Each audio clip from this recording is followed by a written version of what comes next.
Here are 5 mental health quotes that you need to know from other therapists. So, as you guys know, I come on this podcast and I share with you guys a wealth of knowledge, all things mental health related and personal development related. And I figured, you know what? How about today I give you guys some quotes, some advice from other people that I know, so that way you're getting a wealth of knowledge from all different types of sources. And these are therapists that I personally trust, ones that I personally know. So I want you guys to know that the things that they're going to give you are very ironclad. They're very helpful, and if you use them, you will find the new changes in your life that you're looking for. So this first quote comes from Tiffany, and she's a therapist out in Alabama. And she says two things. She gives two quotes actually. So she over delivered for you guys. So the first thing she says is, you can do hard things. And then in the second part, she says that you should learn from your past, live in the present, and then prepare for things you can control for your future. Now, I love this quote, and I want to start off with the first one because I'm a big fan of doing hard things. The transformations that we are all looking for comes on the other side of doing hard things. And I got to tell you guys, some of the hard things that I've done this year involve getting married, having a son, and taking my business to the next level. Because there's new things that I'm trying, and guys, it's hard and also it is fulfilling. And the fulfilling thing about doing hard things is seeing the person that you become as you do these things. It's very easy to avoid, procrastinate, self-sabotage, and things of that nature. And it protects and it keeps you as the same person that you were a year ago, 3 years ago, 5 years ago. But trust me when I say the person that you need to become to have the goals accomplished that you're looking for is in the future, and it's on the other side of doing hard things. Also, what I love about this quote is that it is very inspiring. Look, a lot of us try to do things on the easy way. We're looking for the secrets. We're looking for the tips. We're trying to find the hacks. And sometimes, guys, there is no hacks. Sometimes you just have to buckle your seatbelt, strap up your boots, and you got to get out there and do hard things. And the people that are truly great, they know that that is the case. And believe me when I say that is the biggest separator when it comes from people that are able to accomplish really, really great things, and then people that are still on the fence, people that still haven't accomplished things that they know that they should be accomplishing. And one thing that I know about depression is that it comes when you're not able to get the things that you know you should have, right? The things that you feel like you should have that you need. It's this big gap between where you are and where you want to be. When that gap is existing, when it's huge, it sucks the life out of us because we feel like, I should be here, I should be there, or we have all this regret. Right? We have this resentment, and this is where depression loves to live. It's like a parasite, if you will.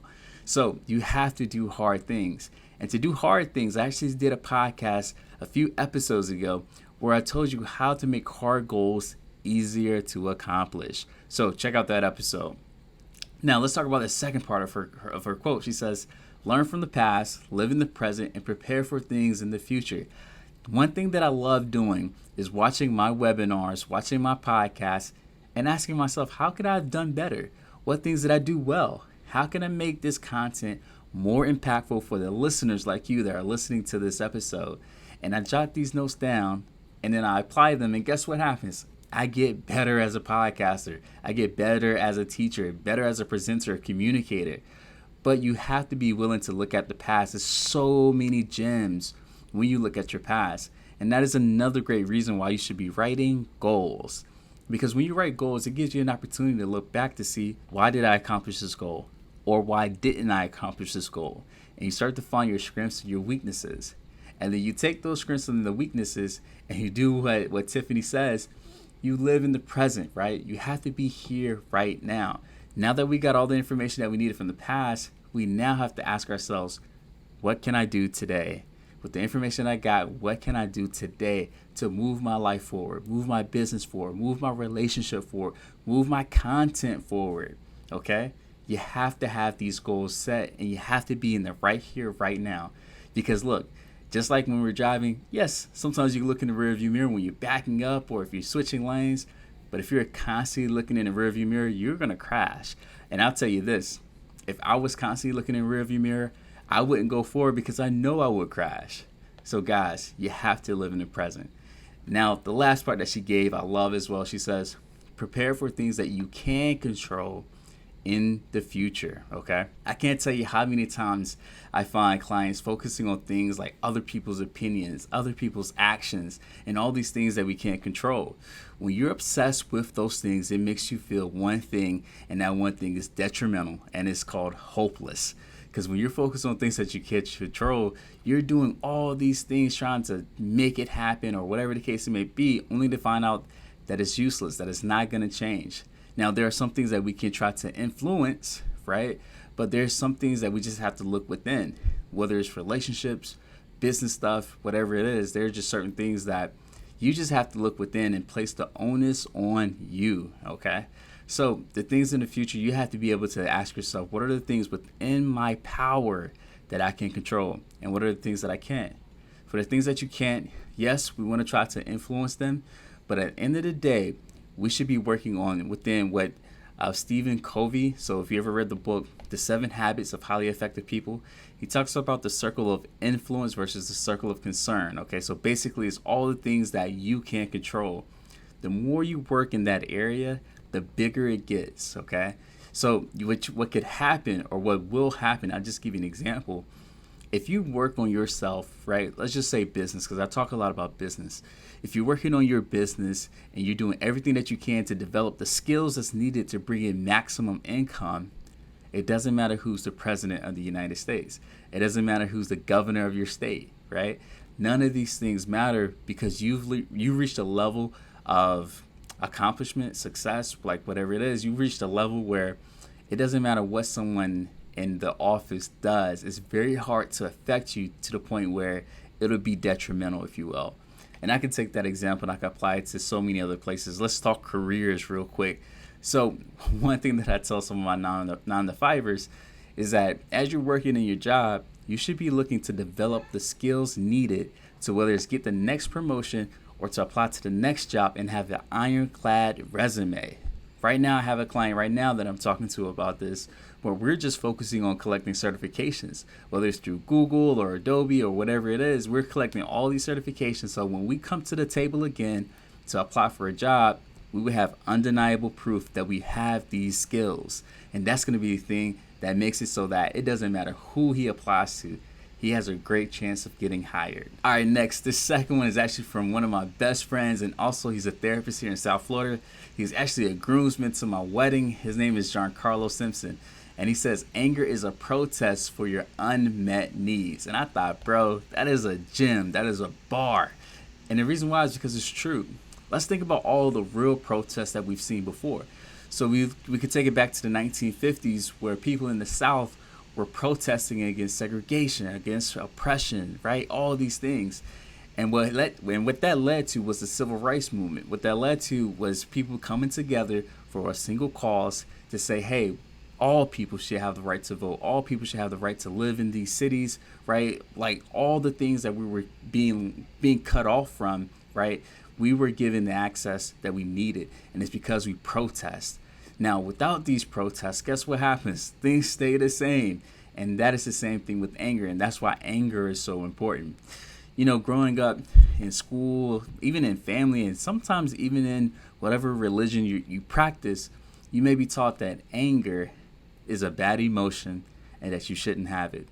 And that is a complete false. That is a complete myth. That is a complete lie. Anger is very important because it shows you what you care about. You can't have anger unless it's about something that you care about. When someone crosses your boundaries, you're going to get upset. And if you ever stop to ask yourself, what is it that I'm really upset about? It would actually tell you what you really care about.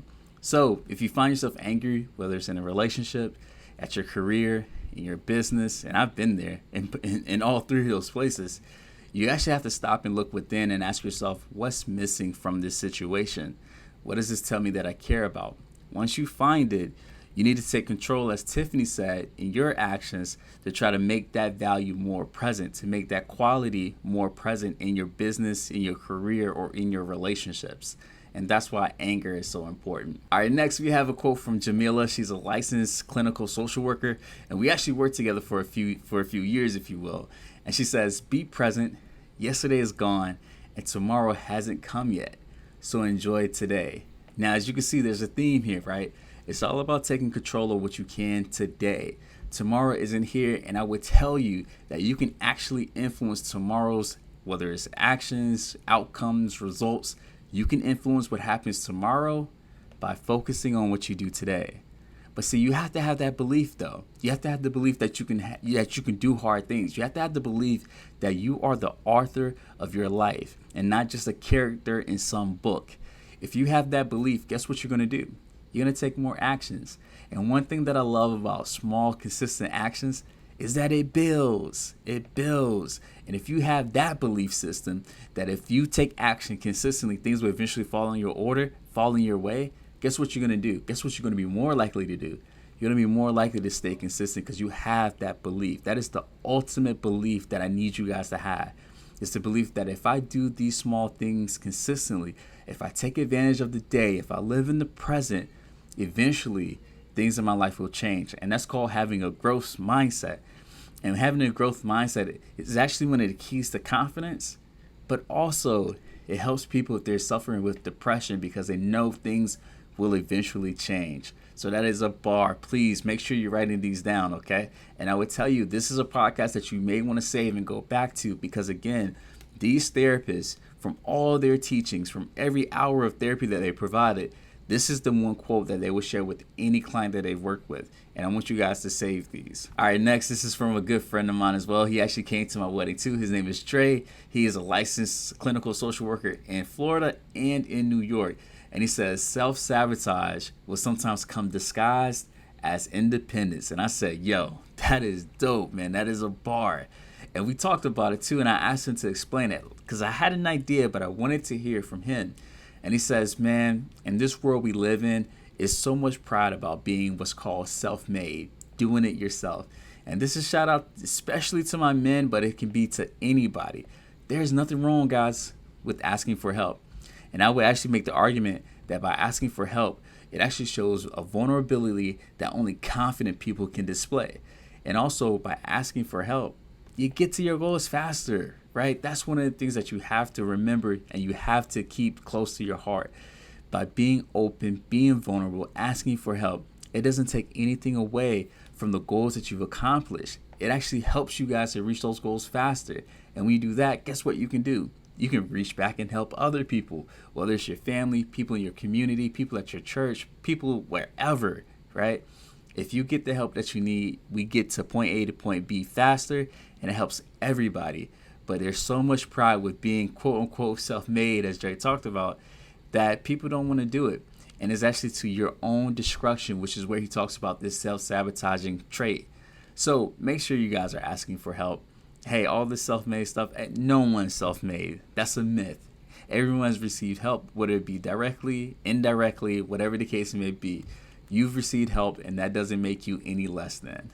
All right, this one I got from Jason, and we actually linked up through social media. And this is a great guy. He's a licensed therapist in North Carolina. So if you're in North Carolina, definitely check him out. All right, his full name is Jason Phillips, and he says, trying to be perfect is keeping you from trying.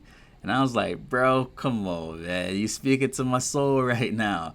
Trying to be perfect is keeping you from trying. And when you're not trying, guess what? You're not elevating. You're not progressing. And when you're not elevating and progressing, and I see this all the time, you start to feel depressed because you're stuck. It's because you woke up and you're in the same place that you were 5 years ago, 3 years ago. Heck, I can even say 5 months ago, right? We all want to be progressing. And that's how us as humans, we are built. We are built to progress, to move forward, to push the needle. That's why there's the iPhone 15, right? And by the time you hear this podcast, maybe there's an iPhone 16 already out there, right? Like, we all want to progress, and that is why we have to keep trying. Let go of being perfect, and you'll see that you actually leapfrog the people that are supposedly perfect. And this last one, I actually give you guys a bonus. This last one is coming from me. I know I told you guys I'll only give you 5, but I'm gonna give you 6, and this is a bonus for me. This is one that I came across recently, and this has been big in my life. So I say, walk towards anxiety and you'll find happiness. And you guys are like, yo, what is this guy talking about? Yes, everything that is fearing you, scaring you, all the things that you're afraid of, I would ask you to imagine what your life would be like if you overcame that fear. if you overcame that anxiety? Think about that. If you had a fear of public speaking and you overcame that to the point where you can speak in front of 5, 10, 20,000 people, what would that do for your life? Imagine if you had overcame, or if you've overcame that fear of, let's say, starting that business. Or let's say you do have a business and you overcame the fear of raising your prices. Imagine what it would be like if you had a client list full. Let's say you had a customer list full, however your business is set up, and people are now paying you twice as much as you're now getting paid. What would that do for your life? Right? We have to start thinking about these things. Just imagine, right? And I love that word imagine. Just imagine what life would be like if you overcame that anxiety. What would things then start to look like? I think you'll be very happy. I know I would be. And that's why I go back to Tiffany's quote of you can do hard things. That is just so freaking important. So guys, these are the five mental health tips that I've gotten from other therapists in the field, and I've given you a bonus. I want you guys to replay this and write them down, okay? And I'm going to go over them real quick. So the first one is you can do hard things and learn from your past, live in the present, and prepare for things you can control in the future. That's from Tiffany. Giancarlo says, anger is a protest for your unmet needs. Jamila says, be present. Yesterday is gone, and tomorrow hasn't come yet. Enjoy today. Dre says, self-sabotage will sometimes come disguised as independence, okay? So let go of that self-made talk. And Jason says, trying to be perfect is keeping you from trying. And then yours truly says, walk towards anxiety and you will find happiness. These are the 6 mental health quotes that you need to know.